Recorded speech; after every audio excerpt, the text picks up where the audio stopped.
Hey guys, Tad Reida here from Cage Rat Baseball, and today I'm coming to you from the weight room here at the Farm Sports. I'm here to answer any questions that you have. So please, if you have a question, whether on recruiting or player development or anything baseball related, shoot me an email at info@cageratbaseball.com or shoot me a message on any of the social media accounts that we have, and we'll make sure to get your question added to one of our daily videos here. So first question today was about, what is the best hitting approach, the best hitting philosophy? What's my philosophy? There's so many gurus on social media who believe that there's one way to hit, and that's the only way, and if you don't do it that way, you'll never hit. And to me, I just don't believe that. I obviously have what I teach, but everybody is so different, and I teach everybody based on their skills, what their approach to the game, what kind of hitter they are. Ultimately, I believe the best hitting approach or the best way to hit or to teach hitting is what's going to get the results out of the player.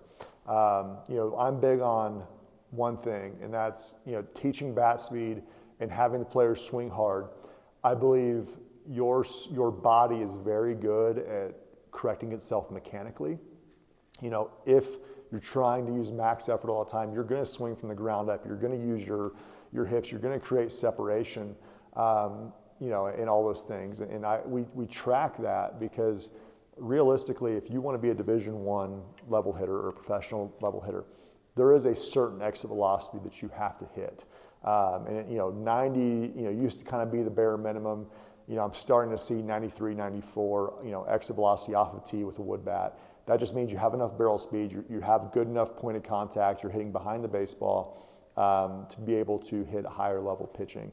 I've never worked with or coached a kid at the Division I level or with Cage Rats or anything else we've done that's been in the low 80s, mid 80s that have played Division I baseball, because you just don't have enough barrel speed or strength to be able to catch up to velocity and make adjustments and all those things. So I'm not even a big mechanical guy. I think athleticism and teaching athleticism within the swing and sequencing the right way are the big things. I am not a big swing uphill guy. I understand matching plane of the ball, and I think you need to match the plane of the ball. But I think when you start talking about swinging uphill and getting the barrel, really going backwards and all things, I think young kids don't understand it. Aaron Judge can do it. Aaron Judge is a monster.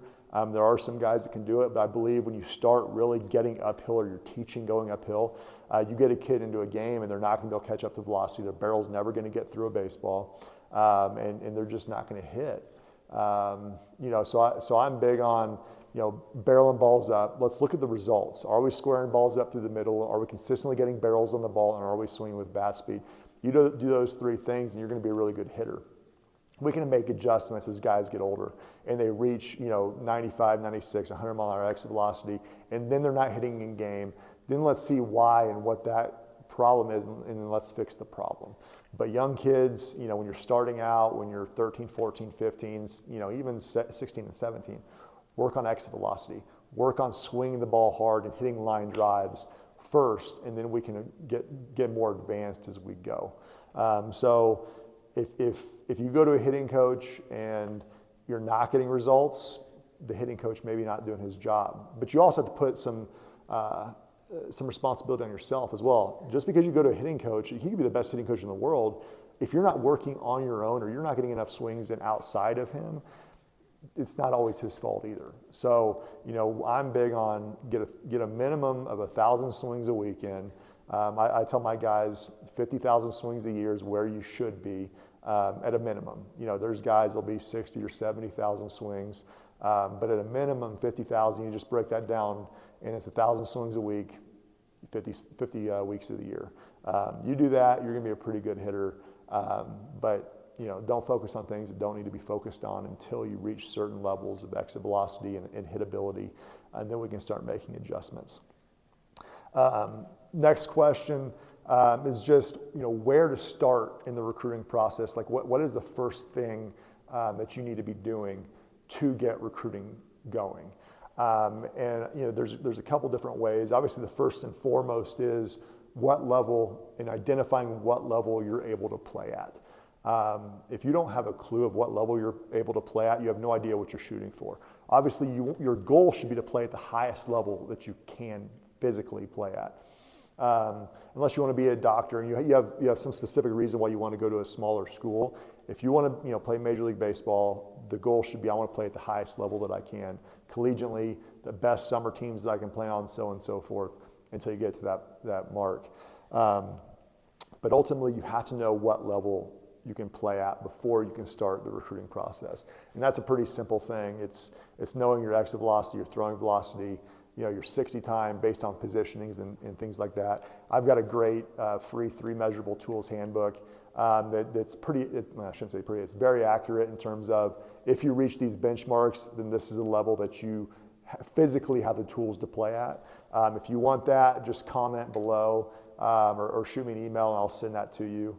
But first thing is know the level that you can play at. And again, that's based on the throwing velocities, the exit velocities, the running speed, those 3 things. And then how do you play in a game?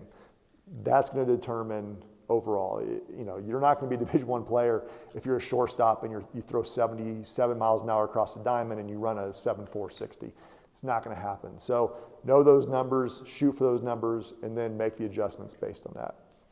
Outside of that, once you kind of have an idea and have some advisement, some guidance in terms of what level you can play at, what you really need to do is parents and the athlete need to sit down and start identifying what part of the country the kid wants to go to, how big of a school they want to go to, the academics, like, what do they want to focus on.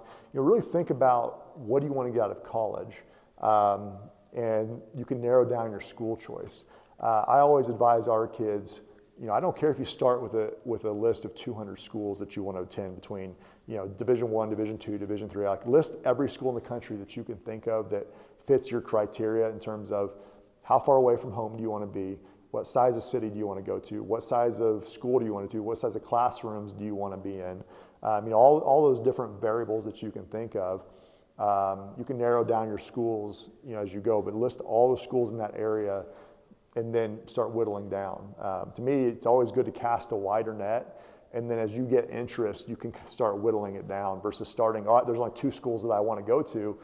Well, there's a good chance that those 2 schools they may not even have a need for it. You could be perfectly good enough to play there, but they don't need a shortstop in the 2023 class. That's how coaches think. So have a good size schools that you're interested in, and then back it down as the process goes, and then you can whittle in all those things. So I hope that answers that question, but ultimately where to start, know where you stand, know how good you are, and then start identifying the type of school that you want to go to, and then you can go from there. So as always, I appreciate you tuning in and checking out the video or the podcast, however you're listening to this.